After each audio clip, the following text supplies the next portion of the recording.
বললেন কি বন্ধু কেমন আছো? এখন বন্ধু বলতেছে বন্ধু আমি তো অনেক ভালো আছি কিন্তু একটু সমস্যার ভিতরে আছি। কি সমস্যা বন্ধু? আমার তো একটু অর্থনৈতিক সমস্যা, আমার কিছু টাকা পয়সা দিতে হবে, তোমার কাছে যদি টাকা থাকে আমাকে একটু দিও। আচ্ছা ঠিক আছে, সমস্যা না, ঠিক আছে তুমি কবে দিতে পারবো? হয়তো আমি শুক্রবার ও শনিবার এরকম সময় দিতে পারবো। আচ্ছা ঠিক আছে, তো আপনি টাকা পাঠিয়ে দিলেন। এখন টাকা পাঠিয়ে দেওয়ার পর থেকে না বন্ধুর বিপদ শুরু হয়ে গেল। কীরকম বিপদ?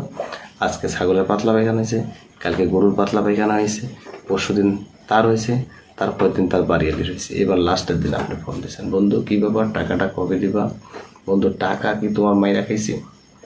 টাকা তো বন্ধু বালিশের নিচে তোমার টাকাটা গুজাই রাখছি, খালি যে নিচে যায় বিকাশের দোকানে টাকাটা দিমো এই শক্তিটা নাই বন্ধু। ক্যা বন্ধু আজকে 3 দিন থেকে পাতলা পায়খানা বন্ধু, সারাদিনে মনে হচ্ছে 20-30 বার গেছি আর বন্ধু।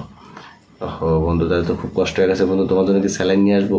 না না না বন্ধু, তোমার কষ্ট করে আসার দরকার নেই, তোমার এই 2000 টাকার জন্য 500 টাকা খরচ করার দরকার